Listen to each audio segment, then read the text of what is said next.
en el centro de la iglesia, ¿quién está? Normalmente en las diócesis, ¿cuál es el centro de la iglesia? ¿Ah? El obispo. Monseñor dijo, es Jesús liberador. En torno a él giramos. Y Monseñor consagró su vida, digo, con los dos pies, ¿no? El uno, en el rescate profundo de todas las raíces fantásticas de la cultura indígena, pero también en el Evangelio liberador. Creo que allí encontró Monseñor la fuente de todo su ser y toda su transformación, hasta él mismo transformarse en un Cristo. Y eso es ser cristiano, transformarse uno mismo en Cristo, aunque duela por dentro, porque duele. Y las palabras de Jesús son muy duras. El Evangelio de hoy día mismo es fatal. ¿Cómo dice sepulcros blanqueados? Yo no quiero sacrificios, yo quiero que transformen el corazón. Y eso está lleno, pero no nos han enseñado a leer el Evangelio. Entonces, intentamos a seguir a Monseñor Proaño, por decir nosotros en la fundación, desde el pensamiento de Jesús, que es el original, que es el que transforma. ¿Qué dijo Monseñor Proaño cuando lo llevaron preso? El Evangelio es subversivo. Y hay un libro, el Evangelio es subversivo, pero no lo hemos hecho subversivo, no lo vivimos subversivamente. Desgraciadamente Constantino allá en el segundo siglo acopló la iglesia al poder y desde allí se fregó con J la iglesia. Y hasta ahora no se puede sacudir. Se ha sacudido Monseñor Proaño, sí, dejó las vestimentas, se puso el poncho para todo. Pero eso no quiere decir que todo esto se transformara. Y nosotros nos transformamos. Entonces yo creo que allí sí nos queda un interrogante. Para mí, el motivo liberador también está en de leer, entender y vivir a Jesús. ¿Estamos cristianizados o no? Estamos metidos allí de esa fuente, aunque mal. Yo creo que eso tenemos que liberar y encontrarnos con lo verdadero del Evangelio, que es revolucionario, que es transformador, y desgraciadamente a veces no lo entendemos así. Y ubicamos iglesia y evangelio. Y no, Jesús es otra cosa. No era ni cura, era un laico.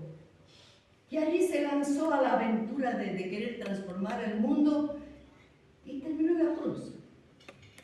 Por querer transformar el mundo lo mandaron los poderes de su tiempo. Tenemos que aprender a leer el Evangelio de otra forma también.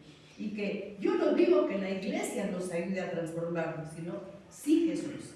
Porque Jesús, Él le transformó a Monseñor Proaño. Bueno, y leamos el testamento de Monseñor. A quien amo, a Jesús, a quien amo con todas mis entrañas. Y a la iglesia que la he vivido y la acepto a pesar de todos sus errores y todo lo que me ha hecho prácticamente. Bueno, entonces, que veamos por dónde vamos avanzando, qué vertiente nos da Jesús para apoyarnos y llegar a la espiritualidad propia y liberadora. No quiero demorarme más, pero a Jesús nunca lo encontramos orando en el templo. Entró en el templo con látigo para sacar a los simoníacos, a los que estaban haciendo dinero en el templo. Creo que tenemos que hacer ahora lo mismo. Y él se iba a orar al monte. Entonces en el monte, Jesús encontraba la fuerza. Y desde allí extraía todas las energías y esa vinculación también con Dios. Y tendríamos que preguntarnos, ¿qué Dios? ¿Qué Dios? ¿A qué Dios seguimos? ¿Qué imagen tenemos de Dios? ¿Qué imagen tenía Monseñor Proaño de Dios? ¿Qué imagen tiene Jesús de Dios? Es otro Dios. Bueno. Parece absurdo, pero Jesús también buscó su espiritualidad propia. O sea, nos han metido que Jesús ya era un iluminado y desde pequeñito ya era hijo de Dios y sabía que era hijo de Dios. Miren, Jesús conoce a los esenios. Estos que les gustaba orar solamente y se alejaban al desierto. Esa es una espiritualidad, pero no le gusta más. Va por acá. Y ayer Javier hacía una reflexión y tocaba de grupos radicales. Había grupos guerrilleros, los celotes. También les escucha, pues. Entonces dice, no, pues eso no me conviene. Entonces Jesús, un hombre en búsqueda. Y eso a veces no nos han dicho, como decían ellos. Después va y ahí se encuentra con una espiritualidad bien profunda que es la de Juan Bautista, porque bautizaba. Ese hombre más radical que Jesús incluso en esa época. Y ese Juan que bautizaba le conmociona a Jesús, según la teología feminista, que ahora estoy siguiendo a las mujeres y no a los varones. Y le conmociona a Jesús y le dice, este más si me conviene pues. Y le sigue a Juan. Y ahí comienza a trabajar el hecho de su compromiso. Entonces Jesús también es un hombre en búsqueda de su espiritualidad propia. No es que ya dijo, no, aquí soy el chévere, yo soy espiritual y a mí me siguen. Y soy el hijo de Dios. Y ni siquiera se enteró de ser hijo de Dios, de darle las búsquedas. Entonces quisiera terminar esto nomás para justamente unir con la reflexión de Lidia de Jesús, un hombre en búsqueda. Y uno, lo de Proaño. Ahora nos bañábamos, no en el mismo ducha, ¿no?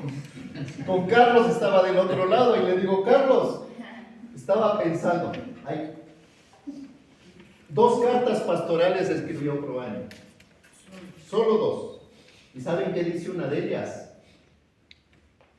Al indígena hay que llevarlo a la civilización. Fue en búsqueda. Al indígena hay que apoyarle para que aporte al desarrollo del país. Por eso hay que alfabetizar. Eso está en la carta pastoral. Pero vean el proceso precioso también de buscar y de decir, voy a construir mi espiritualidad. Y es a través del encuentro con las comunidades. Es búsqueda. Nada más. Y aquí también es, bueno, ya. Un dibujo no es para explicarlo, es para que lo veamos y lo reflexionemos.